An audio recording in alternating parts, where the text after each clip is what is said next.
안녕하세요. 손정원 기자입니다. 제가 오늘 430인데요. 4월 30일인데 제가 20년 전에 제가 94학번이거든요. 근데 20년 전에 오늘 과도관과 또 이게 참사례길에서 열심히 이렇게 좀 데모대했던 그런 기억이 납니다. 사실 90년대 초중반에 이렇게 데모했다는 이렇게 뭐 시위하고 했다는 걸 잘 믿을 수가 없을 수도 있는데 내일이 메이데이이기 때문에 노동절이기 때문에 저희 그때는 이제 많이 많이 거리에 나와서 많이 거리에 나와서 문제 그때 생각했던 문제를 많이 해결하려고 했던 것 같아요.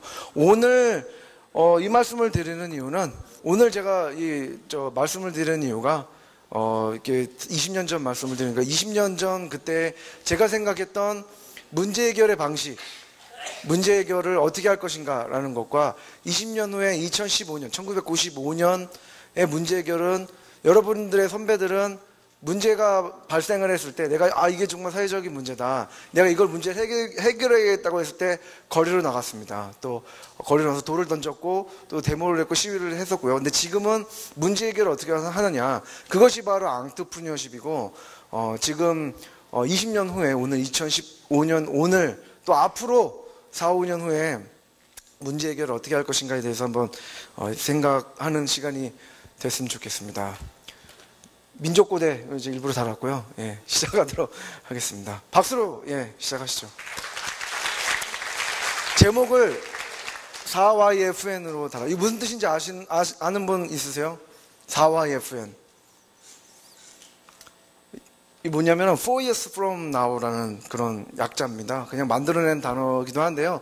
4 years from now는 지금부터 4년 후, 즉 올해도 다 갔다고 생각하고 2020년을 바라보는 그런 단어입니다. 여러분 2020년에 여러분 뭐 하고 계실 것 같아요? 어디 직업을, 이 중에 여러분들 많은 분들이 대기업에 입사를 할 수도 있고 또 창업을 할 수도 있고 여러분들 뭐 여전히 공부할 수도 있고 있을 것 같습니다. 어쨌든 4년 후는 옵니다. 여러분 4년 후는 오고요. 이 장면이 올해 1월 달에 CES라고 있어요. CES라고 라스베가스에서 하는 컨슈머 일렉트로닉 쇼라고 하는 가전 쇼인데 거기서 나온 실제 장면입니다. 그림이 아닙니다, 여러분. 여기 이게 F016라고 하는 벤츠에서 나온 자율운전 차예요. 사람이 없는 차가 무대에서 실제로 올라오고 있는 장면입니다. 이 장면 2020년에 상영화됩니다. 상영화돼서 거리를 돌아다닐 거고요. 2020년을 타겟으로 지금 돌아다니고 있고요. 실제로 한 대가 샌프란시스코에 돌아다니고 있습니다. 여기에 나오는 장면은 그림이 아니라 사진이고요. 여기에 나올 장면은 여러분들이 4년 후에 볼 장면입니다. 4 years from now, 굉장히 큰 변화가 있을 거라고 생각을 하고요. 실제로 그렇습니다. 1월 달에 CES가 있었습니다. 제가 CES 다녀왔고 5년 동안 계속 CES를 다니면서 취재하면서 많은 거를 느꼈습니다. 라스베가스고요. 여러분들이 졸업하면 CES를 많이 CES라는 단어를 많이 들을 것 같습니다. 라스베가스에서는 많은 가전들이 나오는 행사고 2월에는 모바일 월드 콩그레스라고 여러분들도 전공과 연관된 모바일 관련된 쇼죠. 그 전시회고 여기서 많은 또 이벤트들이 벌어집니다.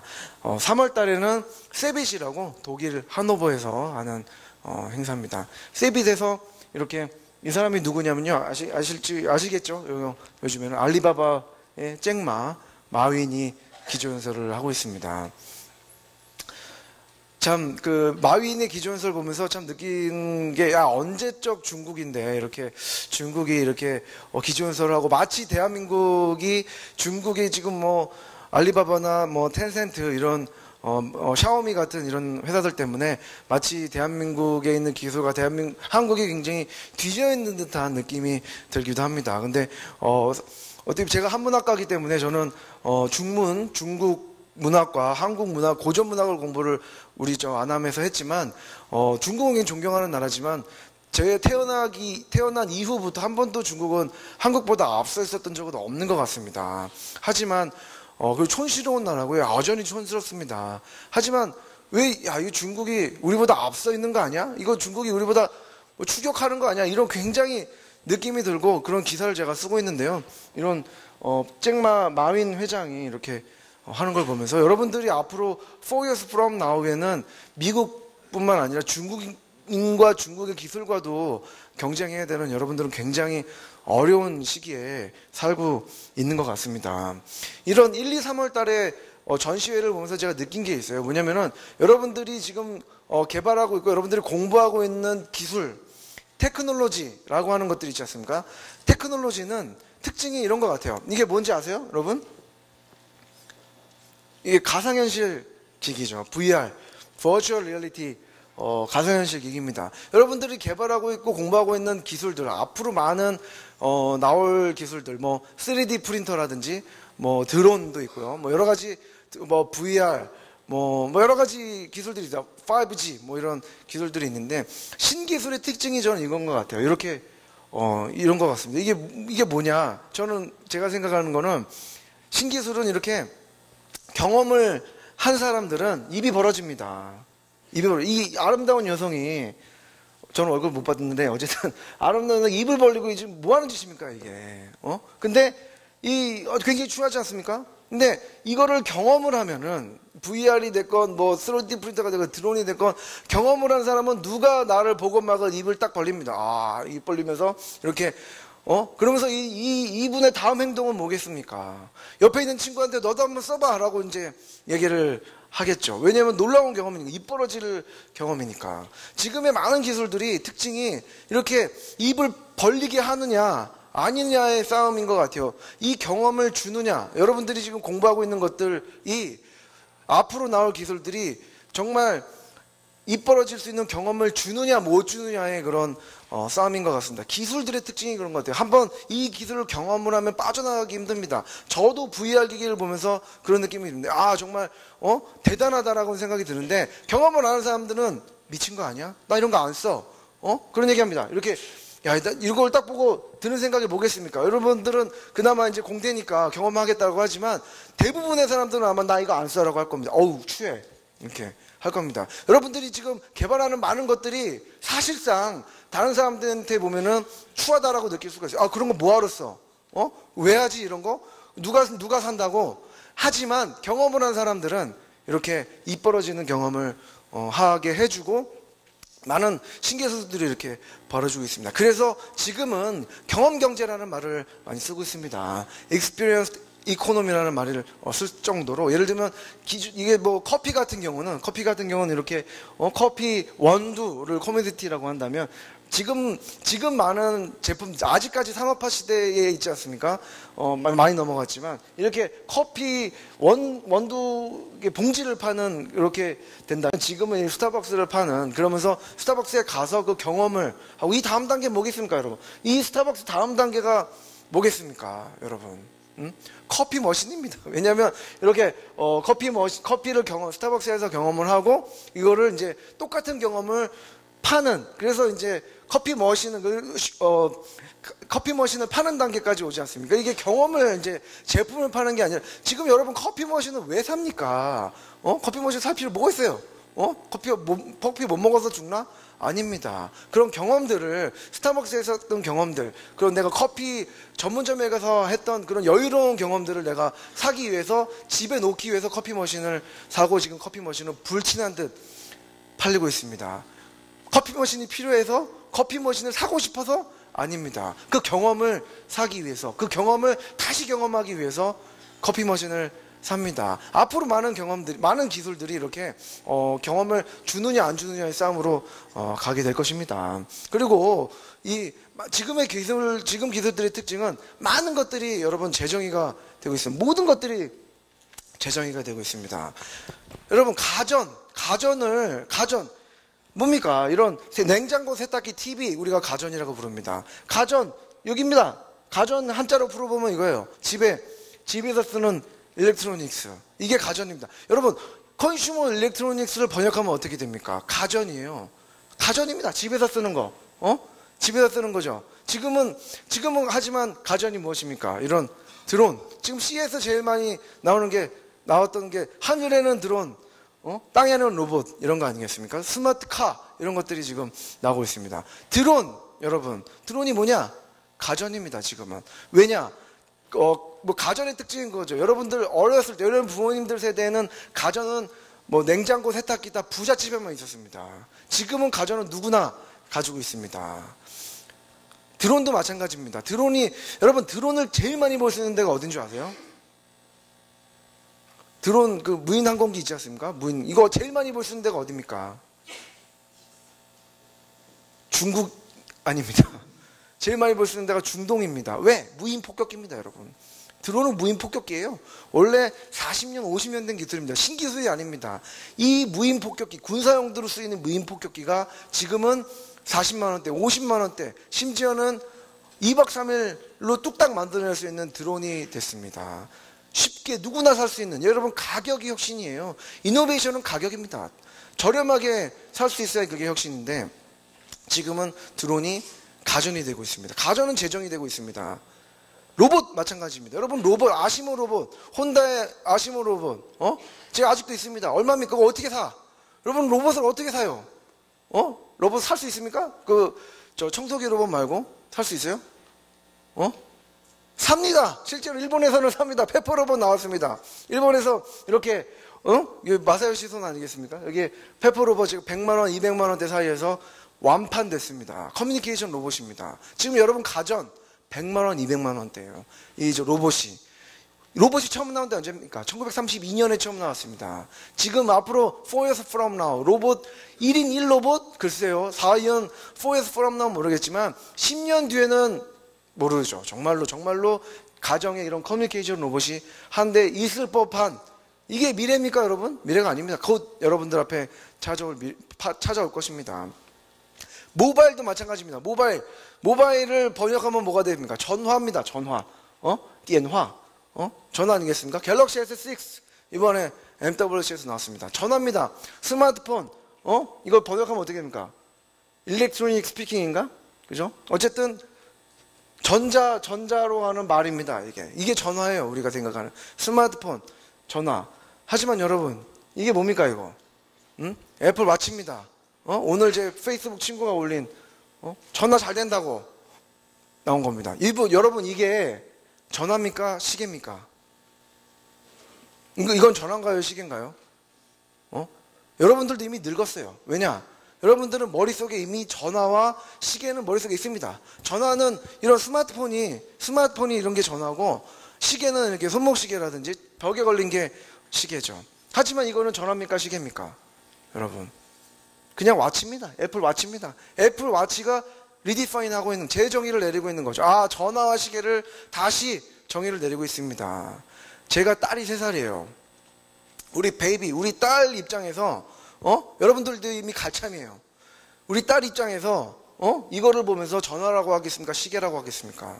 이거는 전화이자 시계입니다. 지금 많은 것들이 재정의가 되고 있습니다. 이건 MWC에서 나온 모바일의 정의입니다. 제가 MWC, 모바일 월드 콩그레스라고 스페인 바르셀로나에서 하는 행사인데요. 2010년에 갔었습니다. 2010년에 가장 큰 화두가 모바일, 스마트폰이란 무엇인가? 안드로이드였습니다. 애플 iOS였습니다. WAC라고 왁이라고 통신사업자들이 모여가지고 앱스토어 만들겠다. 앱스토어 이런 것들이 2010년도에 주로 화두였습니다. 모바일이 다시 연다. 여러분 올해 이게 나오는 모바일의 화두예요. 여기에 여기 영어를 읽기 복잡한 분들 있어가지고 제가 이렇게 키워드만 뽑아와 봤습니다. 지금은 모바일이 이겁니다. 모바일 트랜잭션, 리얼 앤 버추얼, IoT, 사물 인터넷이죠. IoT, 디스인터미디에이션, 탈중계화 이런 거죠. 커넥티드 컨슈머. 여기에 이 모바일이 여기 안드로이드라는 말, iOS라는 말, 태블릿이라는 말 없습니다. 앱스토어란 말 없습니다. 5년 전에는 그것이 모바일이었습니다. 하지만 지금은 이런 머니, 익스피리언스, 디스인터미디에이션 이런 것들이 지금 모바일이 되고 있습니다. 여러분들이 이미 모바일이라고 하면은 머릿속에 전화라고 떠올리면은 이미 여러분들 늙은 것입니다. 여러분들 이미 옛날 시대에 사는 사람들이에요. 지금은 모바일이 재정의가 되고 있습니다. 여러분 핀테크 들어보셨습니다. 금융 여러분 저는 그렇게 생각합니다.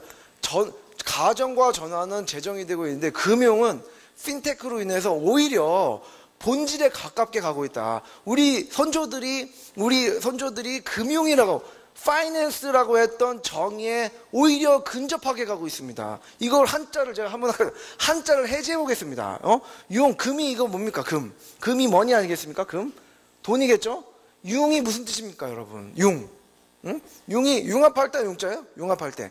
융을 뜯어보겠습니다. 요거 뜯어보면 요게 이제 콩이죠. 콩이고 요게 이제 펄펄 끓는 솥이에요. 콩 같은 음식을 여기 펄펄 끓는 이 솥에 넣고 이 충자인데 이걸 추 해가지고 이제 융자를 음찬 겁니다. 이렇게 음식을 팔팔 끓고 뽑다 이런 뜻이에요. 융이 원래 융자 여러분 융합할 때 지금 컨버전스라고 하고 융합 여러분 얘기를 많이 합니다. 융의 뜻은 뭡니까 여러분? 노골융입니다. 원래 융합이라는 거는 비빔밥이 아닙니다. 비빔밥은 물성이 변하지 않아요. 콩나물 고춧가루 밥이 변하지는 않습니다. 그냥 섞은 거일 뿐입니다. 원래 융합이라는 거는 물성이 변해야 됩니다. 아예 원래 있던 물성이 변해서 새로운 게 나오는 게 융합입니다. 어떻게 본다면 금융이라는 말에 원래부터 돈이라는 게 융합이 돼가지고 물성이 사라지는 핀테크 아니겠습니까? 모바일로 결제를 하고 모바일로 대출을 하고 이런 것들 원래부터 금융의 본질이 원래 핀테크가 아니었나라는 그런 생각을 해봅니다. 이렇게 페이 하고 이런 것들이 오히려 금융의 본질에 가까운 오히려 가깝게 재정의가 되고 있다라고 저는 생각을 합니다. 여러분들 대학에 있지만 대학도 마찬가지입니다. 우리 자랑스러운 고려대학교지만 우리 대학도 여러분 한자로 보면 이렇게 다쉐 아니겠습니까? 큰 대학입니다. 대학. 근데 여러분 지금 대학은 어느 것입니까? 무크 아시죠 여러분?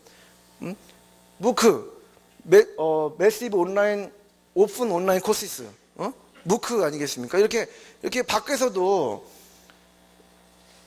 들을 수 있고 대학 수업을 들을 수 있습니다. 여러분 지금 아무리 대학에서 제가 여러분 이렇게 대학 수업을 통해 가지고 들어봐야 기껏 대학 300명밖에 여러분 못 듣습니다. 하지만 저렇게 촬영을 하고 이렇게 사람들이 보면은 3만 명 4만 명이 같이 동시에 들을 수가 있습니다. 대학이라는 개념은 대학이라는 정의도 계속 바뀌고 있고 계속 확장하고 있습니다. 여러분들이 지난 4, 5년간 있었던 대학과 앞으로 4, 5년 후 변할 대학은 다른 대학이 될 것입니다. 여러분들이 졸업하자마자 바로 대학의 모습은 바뀌고 대학의 본질도 바뀌게 될 것입니다. 많은 것들이 이렇게 재정이 되고 있는 것은 이런 기술 때문입니다. 클라우드, 모바일, 소셜, 빅데이터라는 기술 때문에 이렇게 많은 재정의가 내려지고 있습니다. 하지만 저는 이거를 단순히 기술이라고 생각하지 않습니다. 클라우드, 모바일, 소셜, 빅데이터는 저는 인프라스트럭처라고 생각을 합니다. GPT라고 하는 인프라스트럭처입니다. 지금 여러분 인프라스트럭처는 무엇입니까? 전기, 수도 이런 것들이 인프라스트럭처입니다. 지금 인프라스트럭처는 무엇입니까? 인프라는 무엇입니까? 모바일, 클라우드, 소셜, 빅데이터 같은 것이 인프라스트럭처가 되고 있습니다. 인프라스트럭처의 특징은 뭐죠?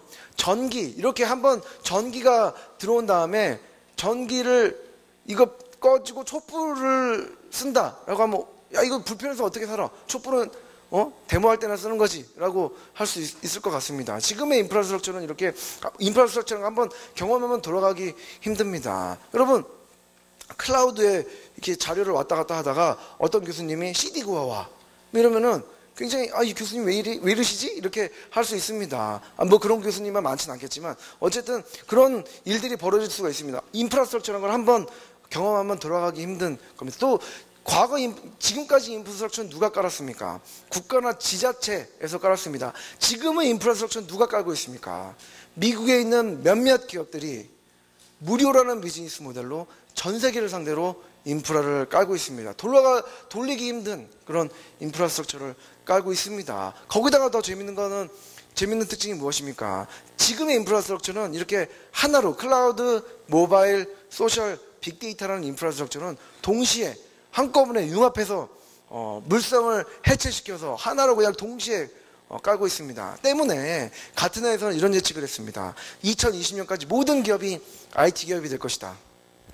이런 예측을 했습니다. 이게 예측입니까? 저는 당연하지.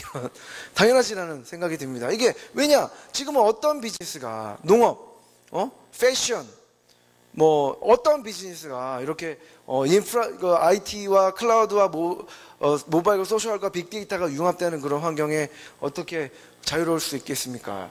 2020년까지 모든 기업이 IT 기업이 될 것이라는 말은 저는 당연하다는 생각이 듭니다. 그렇기 때문에 여러분들 이런 기업들 아시죠? 노키아, 모토로라, 블랙베리, 이 기업, 코닥, 특히 코닥은 어떤 회사입니까, 여러분? 예전에 디지털 카메라 원천 기술을 가지고 있던 회사입니다. 코닥, 이 회사들 지금 어떻게 됐습니까, 모두? 이 회사들 어떻게 됐죠?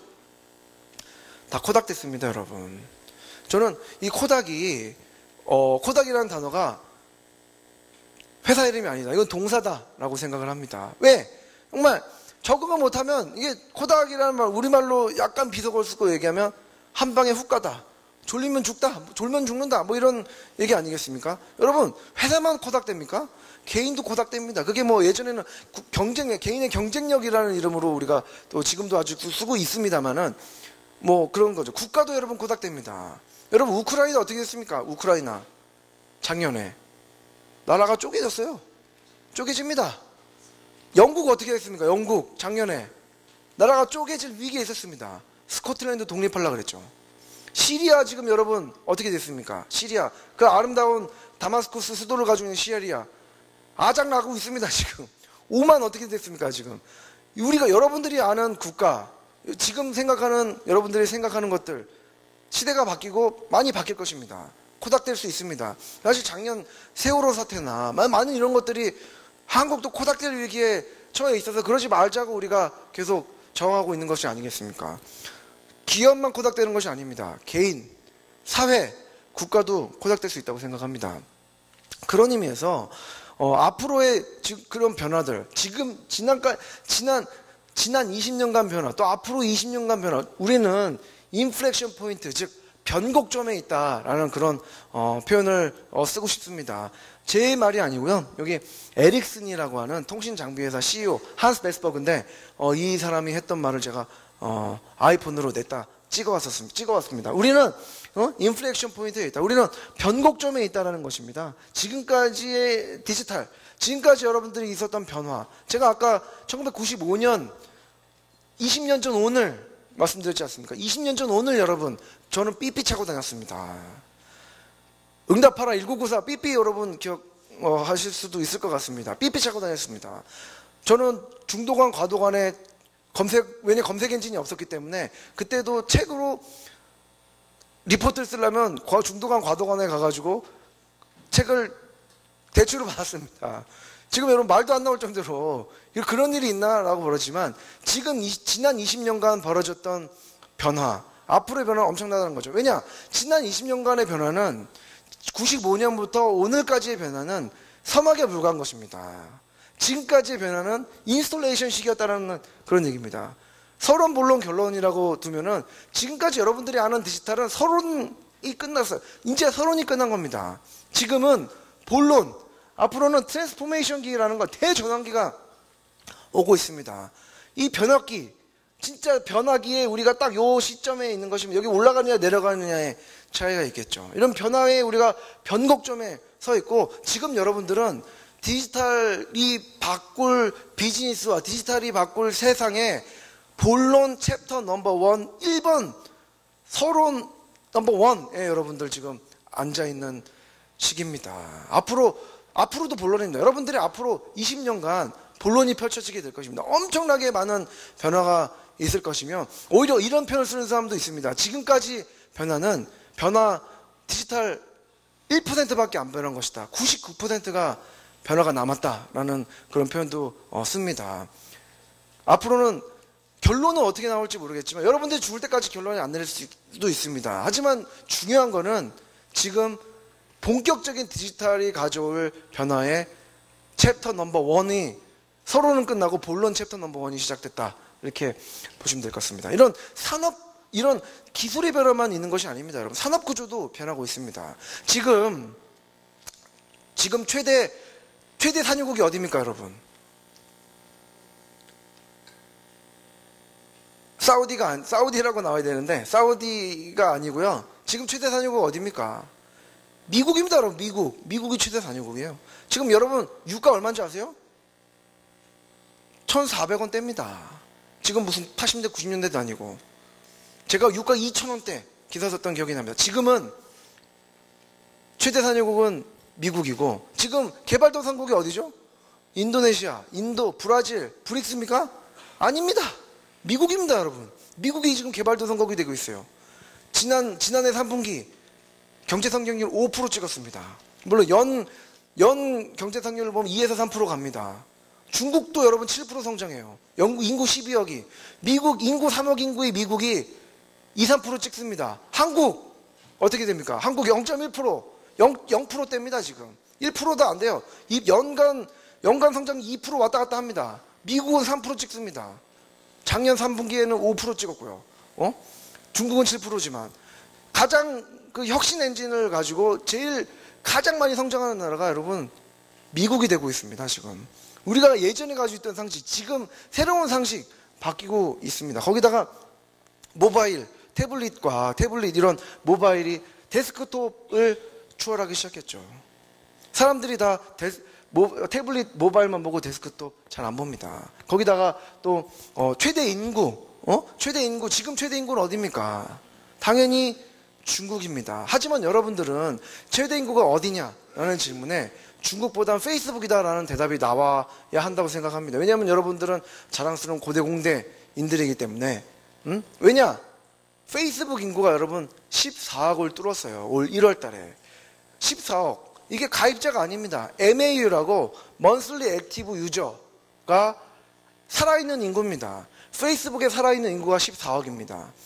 경제활동을 하는 인구, 중국인이라고 중국 경제활동으로 합니까? 아닙니다. 중국은 2, 3억 인구. 진짜 실제적으로 중산층은 그 동부에 있는 베이징과 샹하이, 그 밑에 션전까지 있는, 홍콩까지 있는 거기가 경제인구지. 내륙은 아직 사막이 많고 경제인구로 보진 않는 데가 많습니다.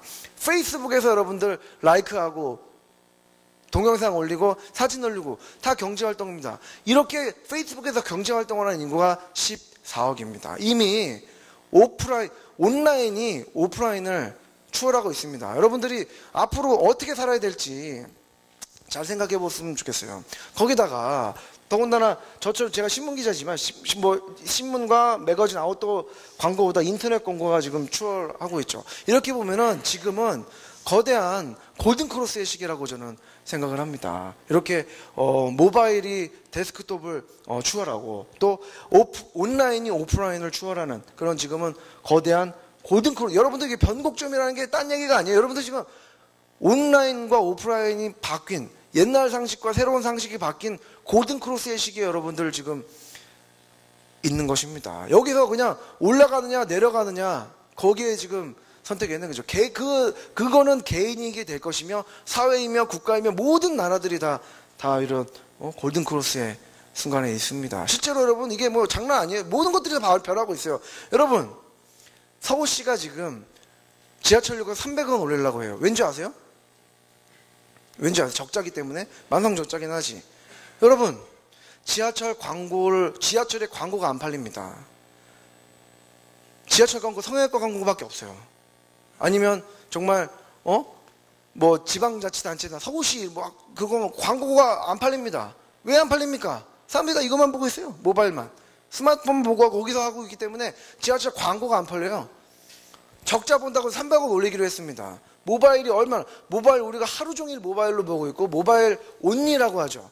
모바일로 여러분들 수업도 듣고 출석 체크도 하고 모바일로 많은 것들이 검색도 하고 정보도 찾고 친구들하고 거기서 정보를 공유하고 만나고 이런 경제활동들이 모바일에서 벌어지고 있는 것들이 많은 변화를 불러일으키고 있습니다. 그것뿐일까요? 이게 매일경제 4월 1일자 기자입니다. 제가 매일경제 있지만 4월 1일자에 현장 경기 진단을 했습니다. 경기 지금 안 좋긴 하죠. 경기 진단을 매경 우리 데스크가 우리 회사에서 그런 얘기를 경기 진단을 한번 해보자. 경기 진단하면 어디로 갑니까? 백화점에 갑니다.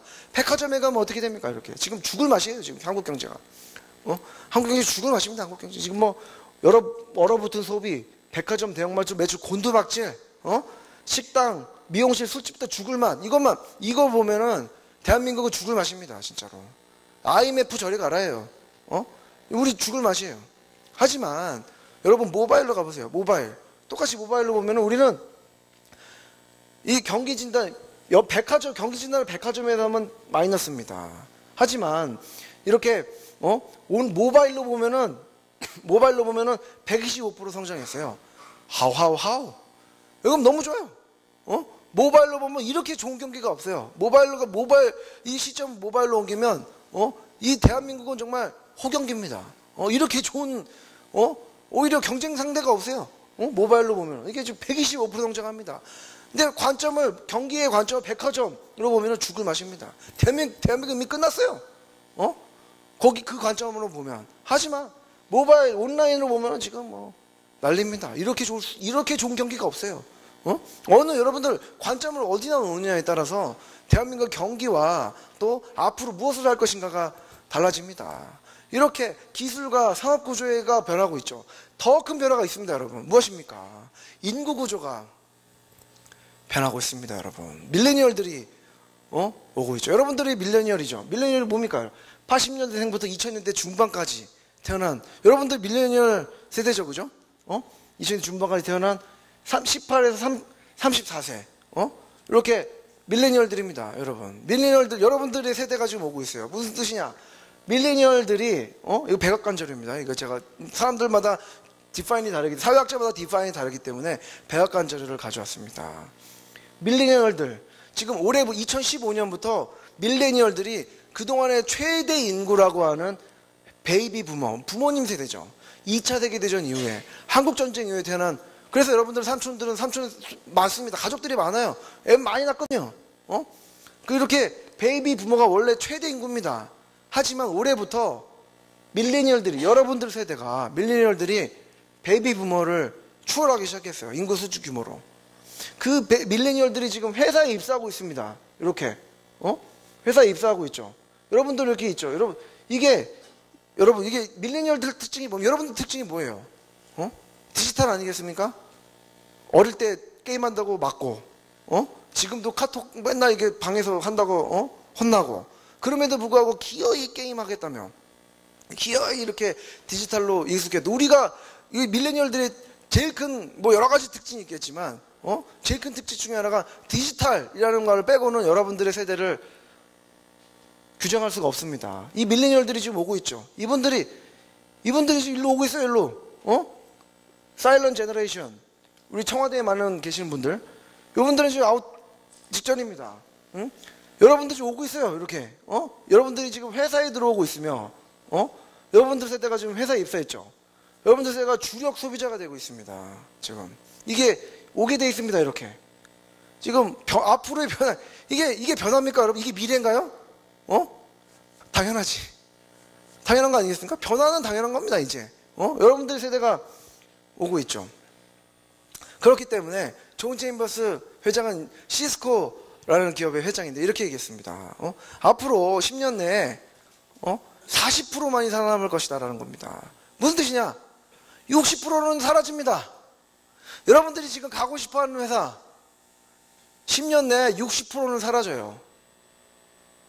이게 공포스러운 얘기입니까? 이거를 제가 CES에서 가서 봤을 때 거기서 2,000명, 3,000명이 있는 사람들, 숫자 셀 수 없는 사람들이 이걸 보고 40%, 60, 막 이런 게 아니라 이걸 보고 당연하지.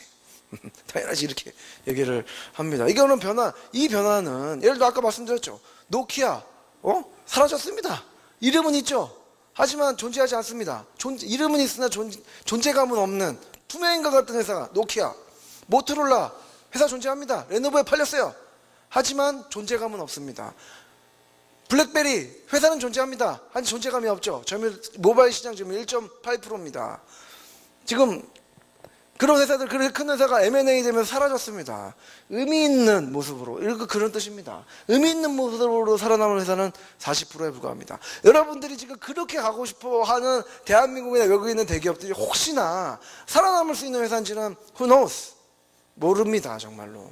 앞으로 여러분들이 맞이할 10년, 4년 후, 10년 후의 변화란 거는 여러분들 그동안의 과거로, 그동안에 여러분들 배웠던 걸로 앞으로의 미래를 쉽사리 예측할 수가 없습니다. 여러분들이 가고 싶어하는 회사, 여러분들이 갖고 싶어하는 직업, 여러분들이 되고 싶어하는 모습 자신 있어요? 자신 있습니까? 변합니다.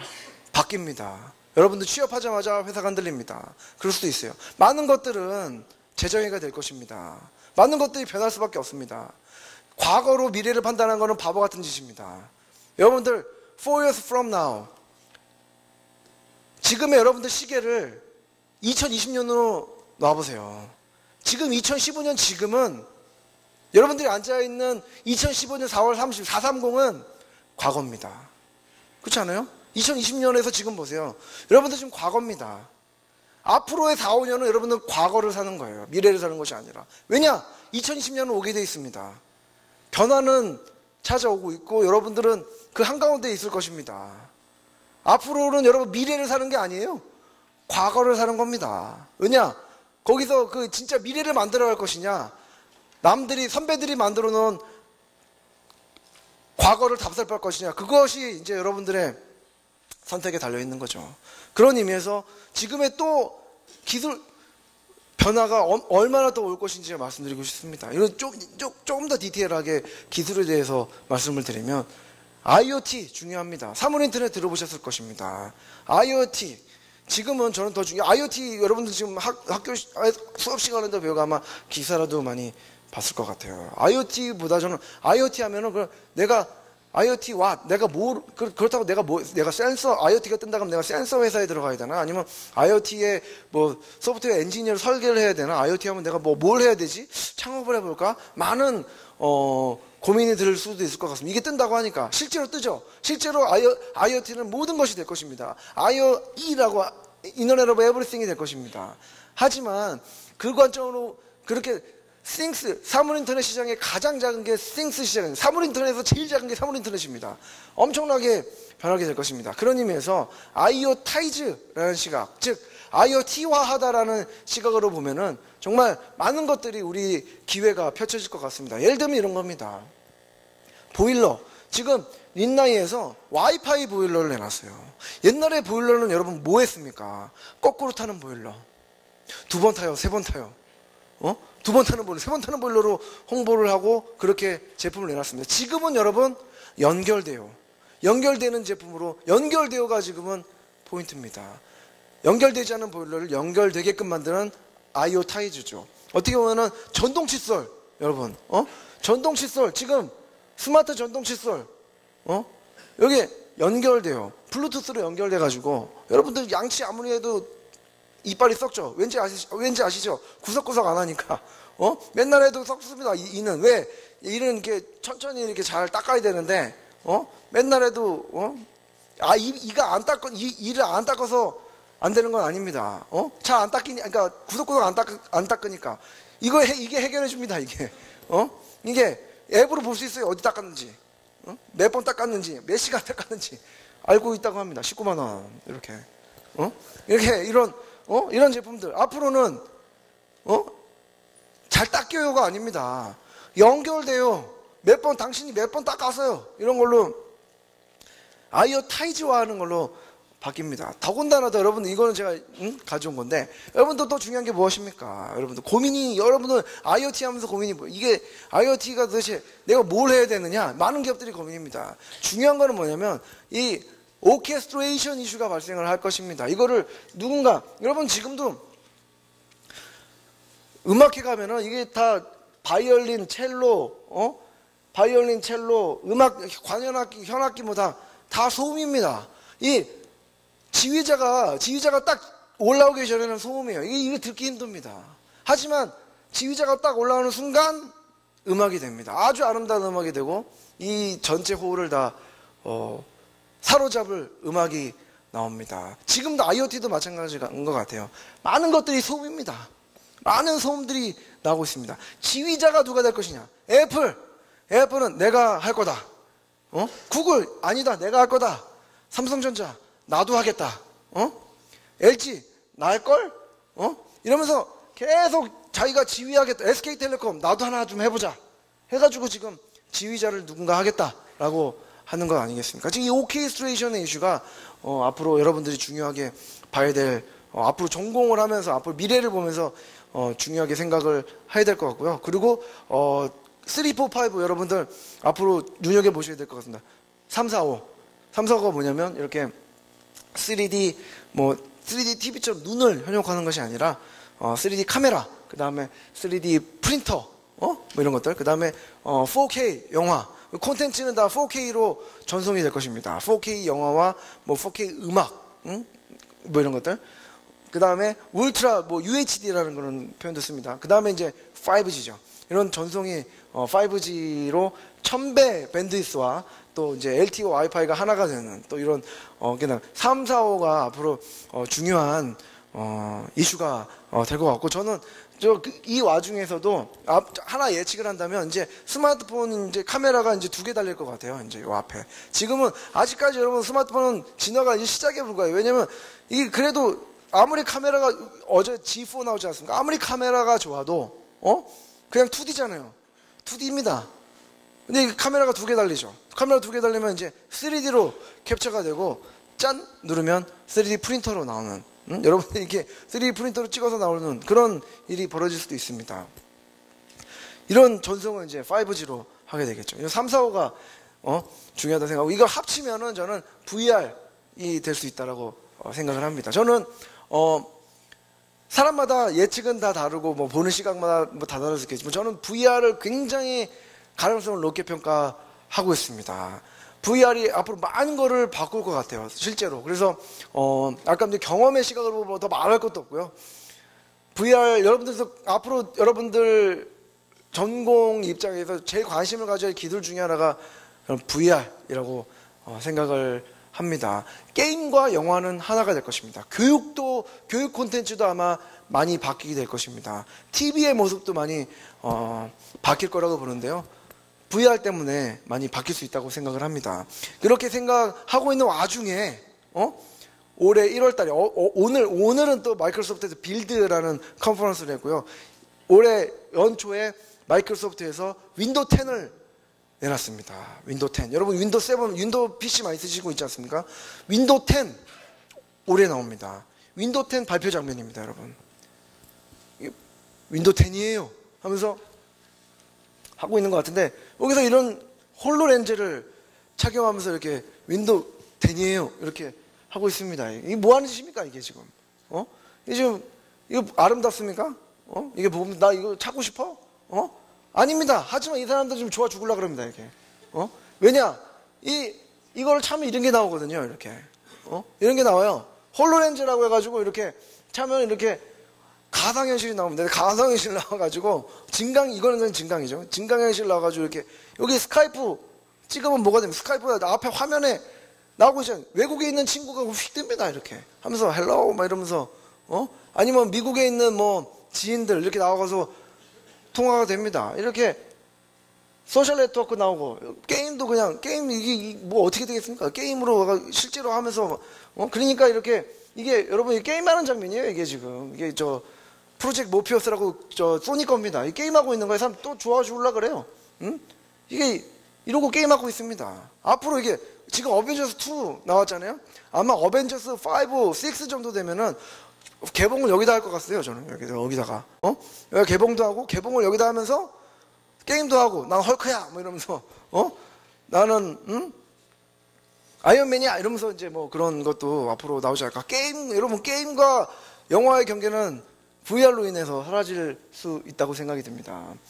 이런 익스피리언스 리얼리티를 주고 그런 개발을 여러분들이 많이 해야 되고 관심을 가져왔으면 좋겠고요. 그리고 이제 웨어러블 또 IoT, IOX라고 저는 표현을 합니다. IOX가 많이 화두가 될 거라고 생각을 합니다. IOX는 인터넷 오브 X입니다, 여러분. 인터넷 오브 X, 예를 들면 이겁니다.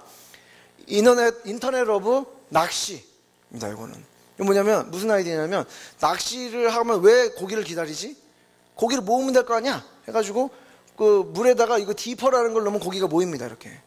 그리고 몇 번 이렇게 올라가나 이런 인터넷 오브 낚시. 이건 뭡니까? 인터넷 오브 축구공. 공이 얼마나 튀었고 누가 이걸 트래핑을 했고 몇 번 헤딩을 했고 측정이 됩니다. 축구할 때 축구가 다 과학이 되겠죠. 데이터가 무궁무진하게 축구 경기 한 번 할 때마다 여러분 그동안 한 나라에서 쌓았던 데이터보다 더 많은 양의 데이터가 축구 경기 한 게임으로 데이터가 쏟아질 겁니다. 아마 축구 역사상 FA 역사상 그동안 쌓았던 모든 데이터보다 축구 경기 한 경기에 나온 데이터가 더 많을 것입니다. IOX, 인터넷 오브 축구공 같은 기술 때문입니다. 거기다가 이거는 뭐냐? 인터넷 오브 벨트입니다. 그래서 왜냐면 저녁 때 밥 먹으면 배부르잖아요. 배 나오잖아요. 그래서 이거 두루룩 울려가지고 그만 먹어! 뭐 이런 할 수 있는 그런 거 나올 수 있을 것 같습니다. 그리고 여기는 인터넷 오브 척추. 그래서 여기 뒤에다가 이렇게 딱 차면은 얼마나 걸음걸이가 직립보행인지 아니면 이렇게 꼬부정하고 다니는지 이렇게 측정할 수 있는 그런 제품이 나오고 있고요. 이 인터넷 오브 양말 여성분들 발 차지 않습니까? 발 차고 이제 남자들 뜨거운데 이런 거 다 식혀주고 말려주고 온 가족이 나눠서 신고 뭐 이런 이거 인터넷 오브 여기는 인터넷 오브 개밥통 왜냐면 이제 여성들 혼자 사는 여성들이나 집에 개밥 주기가 제일 스트레스잖아요. 스마트폰을 띡 누르면 개밥이 누르륵 나오는 그런 인터넷 오브 개밥통입니다. 인터넷 오브 미싱 뭐 이런 것도 있습니다. 이렇게 저는 앞으로 인찬티드 오브젝트라고 이런 IOX 제품들이 굉장히 많아지는데 이런 것들이 매혹적인 사물이 돼야 살 수 있다. 그래서 앞으로 IOX 제품들은 매혹적인 사물이 돼야 되고 지금도 많이 쏟아지고 있는데 그중 일부만 살아남을 것입니다. 여러분들이 앞으로 관심을 가지고 여러분들이 앞으로 만들어야 할 IoT 제품들, IoTize하는 제품들은 인찬티드 오브젝트, 매혹적인 사물이 돼야 한다고 저는 생각을 합니다. 그리고 이제 여러분들이 알아야 될 기술 중에 하나가 당연히 이제 보안이죠, 세큐리티라고 생각을 하고요. 이 IOX는 인터넷 오브 해킹하고 똑같습니다. 그래서 존 체인버스 회장이 또 나왔는데 존 체인버스 회장은 이건 다보스 포럼에서 이런 얘기했습니다. 세계에는 두 가지 회사만 존재한다. 하나는 해킹 당한 회사, 또 하나는 해킹 당했으나 모르는 회사. 이게 두 가지 회사만 존재할 것이다라고 얘기를 했죠. 그만큼 해킹이 굉장히 일상화될 것이다라는 식이고요. 그리고 이제 데이터죠. 데이터, 사실 빅데이터라는 거는 여러분들이 생각하는 것보다 더 큰 잠재력이 있고 엄청난 것이기 때문에 여러분들은 빅데이터에 대해서 여러분들이 사실 빅데이터 전문가가 되지 않으면 앞으로 여러분들 연봉이 그렇게 오르지 못할 거예요. 저는 감히 그렇게 예측을 해봅니다. 여러분들 빅데이터를 이게 딜링하지 못하고 파이썬이나 아니면 그런 하둡 이런 기술들에 대해서 이제 체화하지 못하면은 여러분들 그거 한 기술자와 엔지니어와 그렇지 않은 엔지니어의 연봉 차이는 2배 이상 날 것입니다. 여러분들은 빅데이터라는 거는 유행어가 아니고 여러분들이 반드시 내재화 시켜야 될 반드시 아는 정도가 아니라 여러분들이 다 코딩을 할 수 있어야 되는 것 중에 하나가 이 빅데이터고 왜냐하면 빅데이터가 이제 뭐 데이터 이즈 뉴 오일이라고 이렇게 데이터가 새로운 석유가 되기도 하고 새로운 화폐가 되기도 합니다.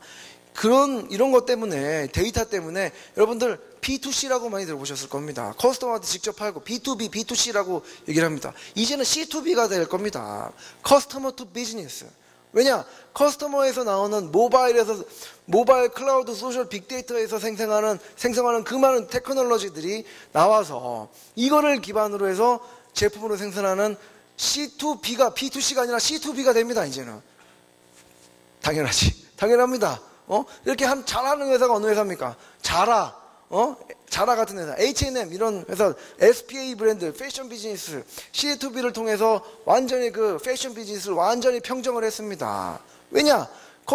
예전에 패션 비즈니스는 지금도 마찬가지지만 봄 상품을 겨울에 찍습니다. 그러니까 사람들 유행이 얼마나 많이 바뀌는데 봄 상품을 겨울에 찍고 여름 상품 봄에 찍습니다. 지금 패션 업계는 지금 여름 상품 찍고 있죠. 가을 상품 준비하고 있죠.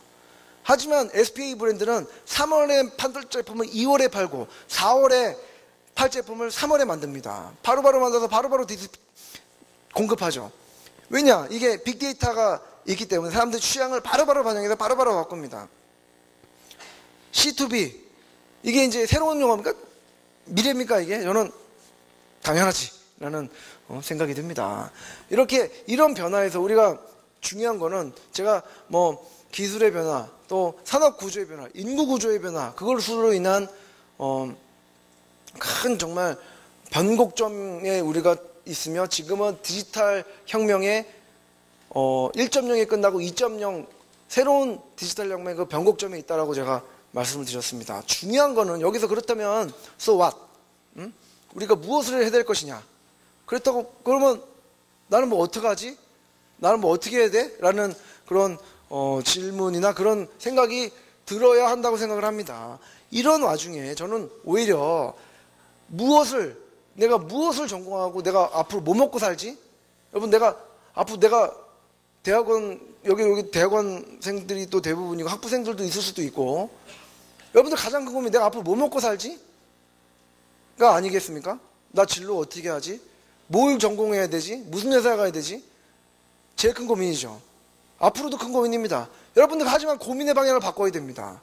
뭐 먹고 살지?가 아니라 어떻게 먹고 살지? 응? 왜 먹고 살지? How, why를 바꿔야 됩니다. How와 why. How, why? 그걸로 바꿔야 됩니다. What? 여러분, 내가 뭐 먹고 살지? 이건 나만 고민 안 해도 돼요. 남들이 고민해 줍니다. 검색하면 나와요. 미래 직업들, 추천도 해줍니다. 특히나, 뭘 해라, 많아요. What? 여러분들이 무엇을 개발하고 무엇을 할 것인가는 널려 있습니다. 더군다나 카피가 가능합니다. 내가 아이디어를 내는 순간 금방 베껴요.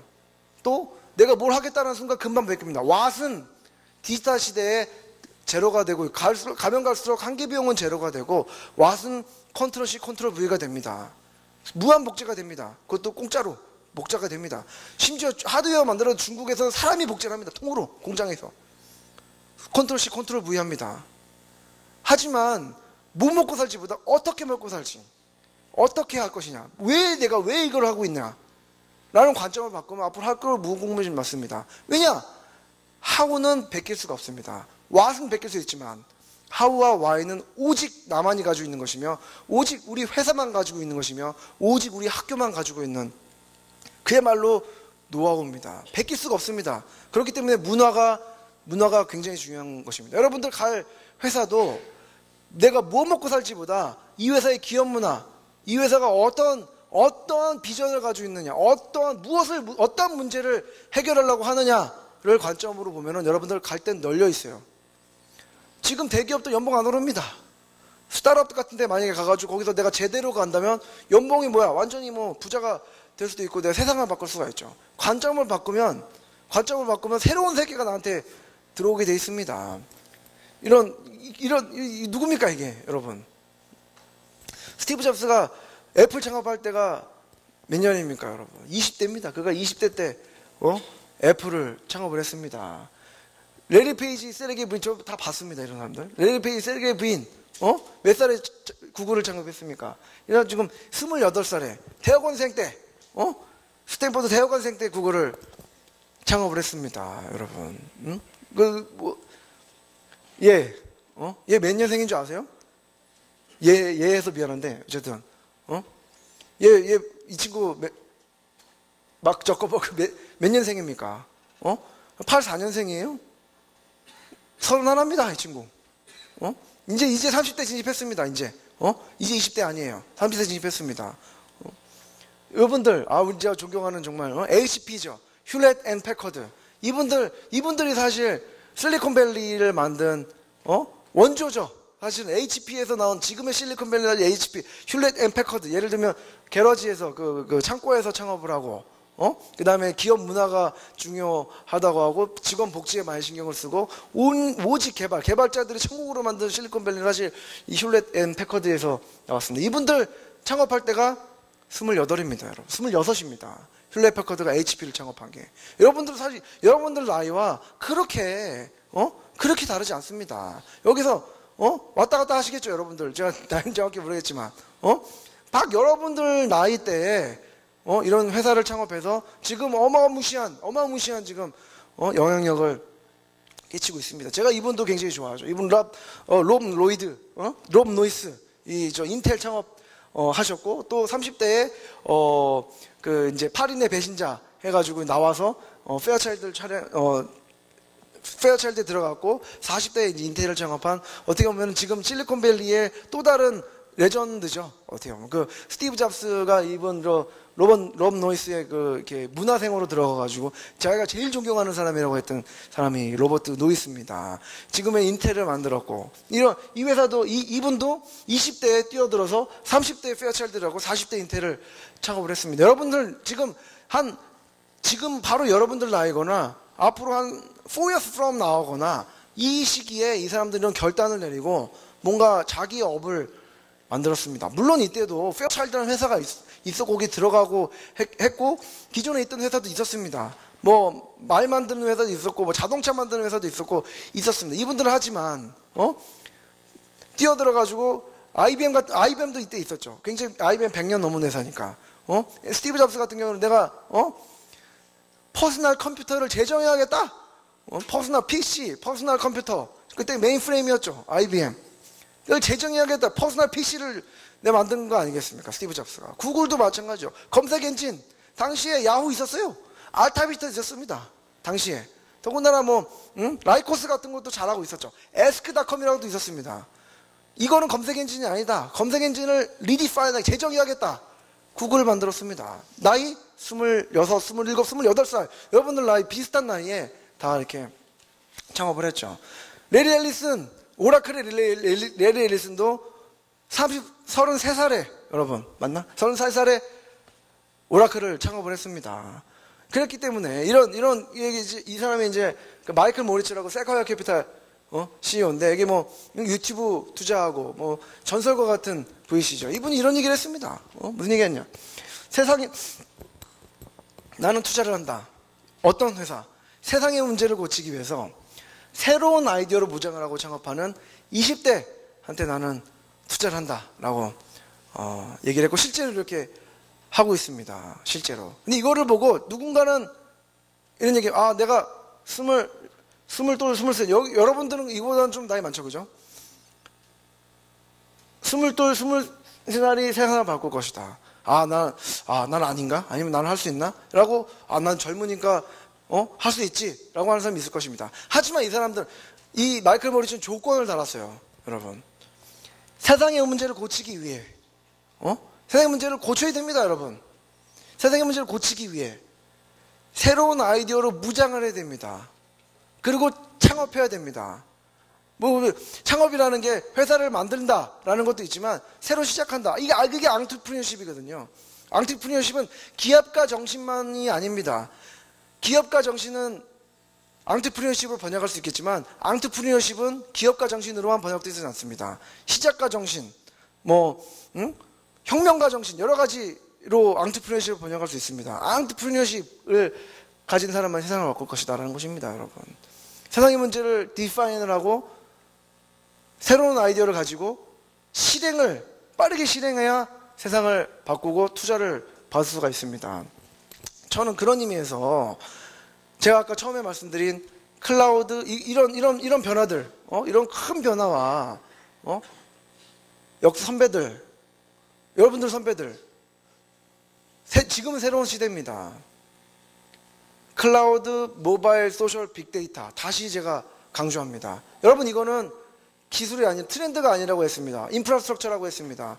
여러분, 이건 기술이 아닙니다. 저는 방법론이라고 생각합니다. 클라우드, 모바일, 소셜, 빅데이터는 기술이 아니다. 방법론이다. 메소돌로지다라는 것입니다. 뭐냐? 클라우드하다. 협업하다는 뜻입니다, 여러분. 자료를 옮기고, 자료를 나 혼자 꽁 해가지고 나 혼자 개발해야지. 이건 내 거야. 이거는 우리 랩에서만 할 거야. 이건 내가 정말 최고야. 특허내가지고 해야지. 라는 게 아니라, 클라우드에 올리고, 같이 협업하고, 코드 같이 나누고, 피어 리뷰하고, 이게 클라우드 하다라는 뜻입니다, 여러분. 모바일하다. 같이 모바일 항상 어자일하다라는 뜻이 아니겠습니까? 언제 어디서나 미터 챌린지하고, 언제 어디서나 배우고, 언제 어디서나 바꾸고. 그게 모바일하다는, 모바일이 기술입니까, 여러분? 모바일은 방법입니다. 소셜이 무엇입니까, 여러분? 페이스북 하답니까? 트위터 하답니까? 물론 그렇죠.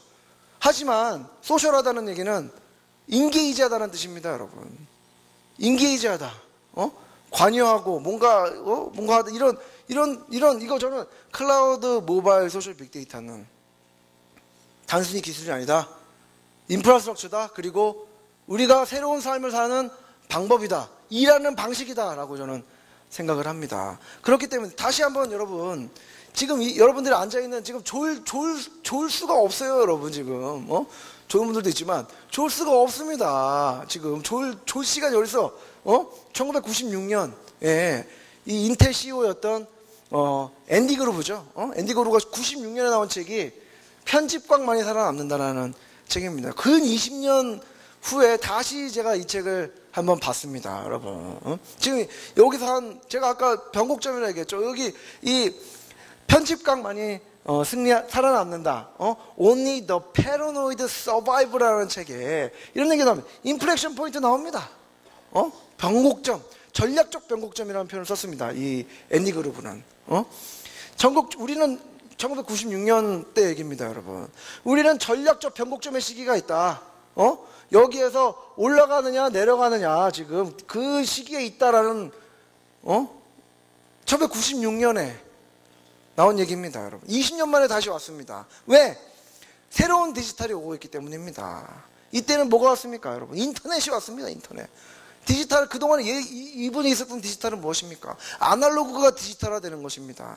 앞으로의 디지털은 무엇입니까, 여러분? 눈에 보이지 않는 것들이 디지털화되는 그런 시기입니다. 프로세스가 디지털화되고 심박동수가 디지털화되고 숨소리가 디지털하고 수면 시간이 디지털화되고 제 거리수가 디지털화됩니다. 그게 무엇입니까, 여러분? 웨어러블, IoT 뭐 이런 것들이 그런 겁니다. 지금 눈에 보이지 않는 것들을 디지털화 만들고 있습니다. 변곡점에 지금 서 있는 거죠. 그렇게 이 책에 보면 이런 얘기가 나옵니다. 변곡점 사업 영역에 근본적 변화가 오는 시점이다. 뭐 지금이죠. 또 일본 반도체 추격으로 마이크로 프로세서로 집중하면서 메인프레임 고전하고 변곡점의 기획이 되겠다. 이런 역사에 대해서 얘기합니다. 인텔이 원래 메모리 만들던 회사였어요. CPU가 아니라. 이렇게 그 10년이 넘는 기간에 실험을 한 끝에 CPU라는 걸로 넘어갔습니다. 우리의 주력 분야가 아니었다. 개발을 멈추지 않았다. 이런 얘기 나오지 않습니까? 20년 전입니다, 이게. 지금 뚱뚱뚱뚱 하는 인텔이 20년 전에 이런 전략적 변곡점에서 자기네들 선택을 한 거죠. 그리고 패러노이드, 이게 미친놈이란 뜻이 아니라 항상 긴장하고 항상 이렇게 얼라타고 이런 그런 회사, 그런 사람들만이 살아남는다. 이게 물론 스티브 잡스도 좋은 상사는 아니지 않습니까? 이런 것만이 살아남는다, 이런 얘기입니다. 그런 의미에서 네 가지 저는 말씀을 앞으로 여러분들이 가져야 될 태도는 플랫폼 사고 좋습니다. 플랫폼 전략 좋습니다. 하지만 그것은 다시 한번 강조하지만 카피 앤 페이스트가 가능합니다. 여러분들이 가져야 할 것은 플랫폼 태도입니다. 에티튜드. 에티튜드가 정말 중요합니다. 에티튜드가 모든 것입니다. 태도가 정말 중요해요. 왜냐, 여러분, 생각해 보세요. 아니 진짜 애플은 무슨 태도가 있습니까? 정말 멋있지 않습니까? 애플은? 애플 멋진 형이죠. 코쟁이. 멋진 형. 잡스 형. 뭐 우리가 언제 형 했어? 우리 맨날 사석에서 잡스 형 얘기합니다. 친한 것처럼. 왜? 잡스랑은 아니지. 애플 아이폰 쓰 뭔가 멋있는 것 같고, 뭐 이런 거 아니겠습니까? 안드로이드, 여러분 지메일 쓰시죠? 지메일 디자인이 디자인입니까? 지메일 왜 그렇게 험불하게 만들어 놨어요? 왜 그렇게 디자인이 아니지? 구글이 세계 최고의 디자이너를 뽑을 만한 돈이었습니까? 능력이었습니까? 최고 디자이너를 뽑아도 그냥 그 따위로 만들죠. 왜 그렇게 됩니까? 불쌍해 보이라고. 구글은 항상 험불하게 불쌍해 보이라고. 아주 불쌍한 동생. 내가 뭔가 엔지니어 입장에서 뭔가 고쳐주고 싶고, 뭔가 어루만져주고 싶고, 그런 태도를 가지고 있습니다. 하지만 우리나라 많은 대기업들 태도가 어떻습니까? 플랫폼 회사를 지향하죠. S사, L사, L텔레콤, K텔레콤, 모든 회사들이 다 플랫폼을 제공합니다. 하지만 아무도 안 가. 왜 거기 그 생태계로 안 갑니다. 왜? 뭔가 뛰어들면은 뺏길 것 같고, 뭔가 거기 같이 하면은 소송당할 것 같고, 뭔가 같이 하면은 딴 그룹과 못할 것 같고, 이런 태도가 글러먹었어요. 전략이 한국 사람들이 똑똑하지 않아서 그런 거 아닙니다. 한국 사람들은 태도가 글러먹었습니다. 왜? 우리 것만 하고 협업 안 하고. 지금 21세기에서는 우리가 바람직한 태도는 아니죠. 어릴 때부터 그랬습니다. 우리는 어릴 때부터 체육보다는 국영수하라고 혼자 대학 가라 그랬습니다. 운동해야 되는데, 축구해야 되는데. 협업은 사실 협업과 경쟁은 운동에서의 법입니다. 그래서 미국 애들이 자꾸 어릴 때부터 운동시키는 거예요. 우리는 운동하지 말고 공부하라 그러면 너 혼자 공부하고 너 혼자 대학 가라고. 노트 보여주면 혼났죠. 내가 대학 가야 되는데 얘 도와줄까 봐. 우리 어릴 때부터 협업을 못 배웠어요. 여러분 랩에서도 협업을 못 배우면 다 뺏길까 봐. 이 태도를 바꿔야 됩니다. 이제는 협업하고 클라우드하고 모바일화하고 소셜하고 이러면서 새로운 가치가 나오게 될 것입니다. 그럼 뭐 당연히 이제 혁신을 품에 안아야 된다고 생각을 하고요. 또 두 번째로 노잉 두잉 갭, 지행 격차를, 이게 이제 지행 격차라고 하는데요. 노잉 두잉 갭을 알면은 실천하라라는 그런 얘기입니다. 이렇게 예를 들면 코닥, 이게 뭔지 아세요, 여러분? 1975년에 나왔던 세계 최초의 디지털 카메라입니다. 누가 개발했습니까? 코닥이 개발했습니다, 여러분. 이거는 무엇입니까? 20년보다 훨씬 전에 나온 세계 최초의 DSLR입니다, 여러분. 이게 지금과 비슷하죠? DSLR, 세계 최초의 DSLR이에요. 누가 만들었습니까? 코닥이 만들었습니다, 코닥. 니콘 렌즈로 간 코닥 바디. 코닥 기술로 만든 니콘 렌즈로. 니콘이 알아가지고 이거 디카 회사라고 되겠죠? 만든 세계 최초의 DSLR입니다. 아니, 디지털을 이렇게, 디지털을 알았는데 왜 코닥이 코닥 됐습니까, 여러분? 알았는데 실천을 못했어요. 디지털 가야 된다는 거 알았습니다. 하지만 실행을 못했죠. 실패를 들어했습니다.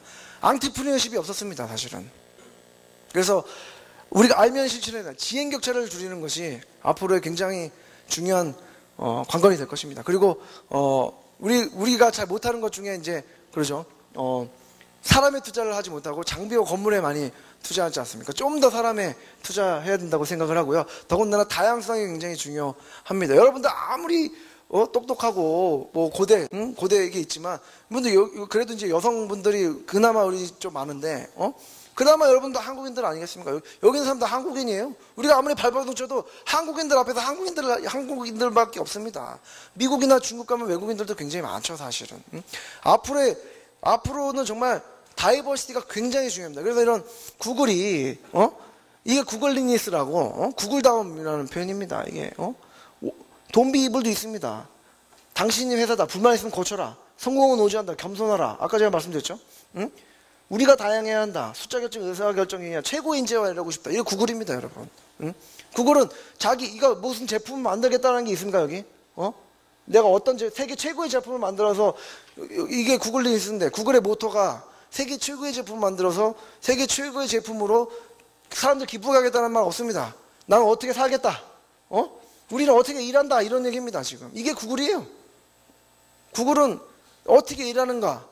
왜 일하는가? 우리가 왜 해야 되겠는가? 그게 이제 구글다움이고, 그것이 이제 구글을 지금 만들고 있는 거고, 지금 계속 혁신하는 이유는 구글이 그런 혁신하는 왓을 아는 게 아니라 방법을 아는 거죠. 어떻게 하면 혁신적인 아이디어가 나오는가? 여러분들도 평범한 엔지니어일 수가 있겠지만 실리콘밸리 가면 여러분 연봉 2배 많이 받고 또 혁신적인 아이디어가 나올 수 있어요. 왜입니까? 분위기가 그렇습니다. 실리콘밸리에 있는 사람들은 우리보다 똑똑합니까? 우리보다 IQ가 높은가? 아니면 우리보다 머리가 2개인가 걔네들은? 다리가 4개인가? 아이고 그러면 기형이긴 하겠지만 머리가 2개인가? 우리가 똑똑한 아닙니다. 거기 가면 평범한 사람이 똑똑해져요. 왜? 그런 분위기 때문입니다. 한시도 가만 안 놔둡니다, 거기는. 그런 분위기. 그럼 여러분들 랩과 여러분들 가족, 여러분들 친구는 그런 분위기를 만들어야 됩니다. 혁신하는 분위기. 뭔가 그런 분위기를 만드는 분위기를 여러분은 만들어야죠, 사실은. 우리 민족고대 아니겠습니까? 이 고대가 그런 혁신적인 분위기를 만들어야 된다고 저는 생각을 합니다. 마지막으로 이런 혁신을 가져오는 생각은 문샷 싱킹입니다. 문샷 싱킹, 이런 달나라로 가자라는 생각인데 이거는 동영상을 보겠습니다.